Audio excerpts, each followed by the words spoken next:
জল্পনা চলছে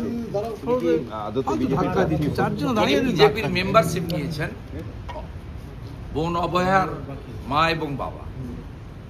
এবারে প্রার্থী করবেন কিনা ভারতীয় জনতা পার্টির কেন্দ্রীয় নেতৃত্ব চূড়ান্ত অনুমোদন দেবেন। আমাদের যে বক্তব্য রাখার, আমি রাজ্য সভাপতি শ্রমিক ভট্টাচার্য, সুকান্ত মজুমদার কেন্দ্রীয় মন্ত্রী সহ আমাদের সংগঠনের যারা আছেন, অমিতাভ বসু, আমরা আমাদের ওপিনিয়ন আভ্যন্তরীণভাবে দিয়েছি, এটা সংবাদ মাধ্যমে দেওয়া যায় না।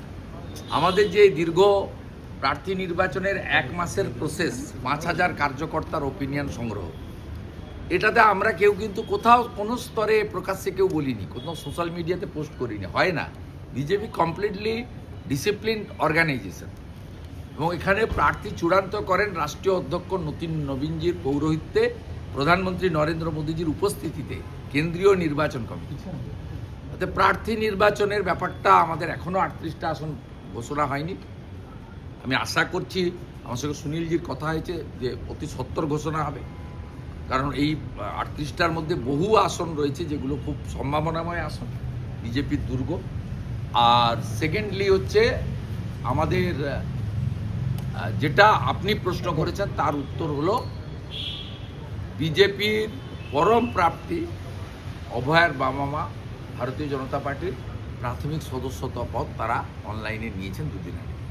এইটুকু আমি বলতে পারি, তারা বিজেপি পরিবারে সামিল হয়েছেন। একটা আইনি জটিলতার কথা শোনা যাচ্ছে ওনার প্রার্থী হওয়ার ক্ষেত্রে, মানে আমি এগুলো জানি না বলবো। আমি পোস্ট করেছি, করতে পারেন না, শুধুমাত্র মঞ্চটা টাকা দিচ্ছে এআইটিসি, মানে ওদের পার্টি, তা আঞ্চলিক পার্টি, নাম লিখে এআইটিসি, মানে ফরওয়ার্ড ব্লকের মতো এআইএফবি, তা দিতে পারেন না। কিন্তু তার বাইরে যা যা র্যাম্প থেকে বানানো থেকে শুরু করে সবটা খরচ করছে, এটা ভাইলেশন অফ এমসিসি, ইলেকশন কমিশনের অ্যাকশন না হচ্ছে। আজকে ফের মুখ্য সচিব বিপদে পড়বেন। আপনি যা এগুলো অ্যালাউ করছেন কেন আমি জানি না। আপনার উচিত সিও বা রাজ্যের অবজারভার সুব্রত গুপ্ত এদের সঙ্গে পরামর্শ করা। স্বাভাবিক, এইভাবে ডেভেলপমেন্ট আটকানো যায় না। এর আগে একটা থাপ্পড় পেয়েছে জাতীয় সুরক্ষার প্রশ্নে, সীমান্তে জমি দেওয়ার প্রশ্নে, আজকে আরেকটা থাপ্পড় খেয়েছে। এই রকম থাপ্পড় খেতে খেতে যাবেন। আর 4ঠা মের পরে ভারতীয় জনতা পার্টি এলে হাসিমারা এয়ারপোর্টের জন্য জমি দেবে, বাগডোগরা এয়ারপোর্টকে বাড়ানোর জন্য জমি দেবে, মালদা বালুরঘাট এয়ারপোর্ট চালু করার ব্যবস্থা করবে, কলাইকুণ্ডা এয়ারপোর্ট চালু করার জন্য জমি চেয়েছে 25 একর, সেটাও আমরা দেব।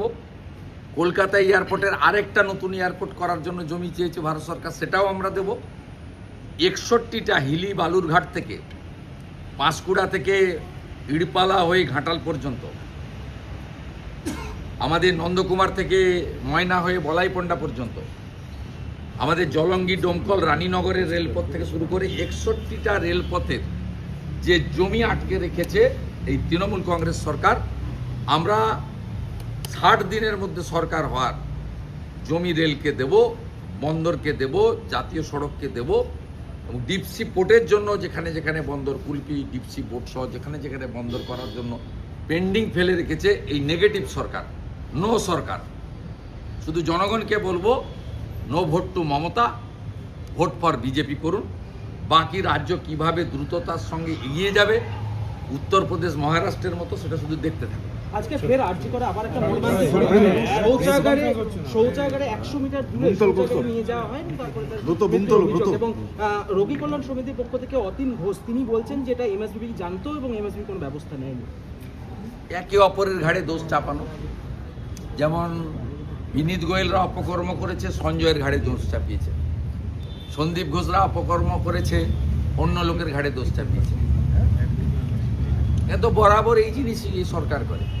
সব দোষের মূলে একজন 15 বছর ধরে স্বাস্থ্য এবং পুলিশ মন্ত্রী থাকা রাজ্যের মুখ্যমন্ত্রী মমতা ব্যানার্জি, যে গুরুদায়িত্ব আমি 21-এ নন্দীগ্রামে পালন করেছি, সেই গুরুদায়িত্ব আমি ভবানীপুরে এবারে পালন করব।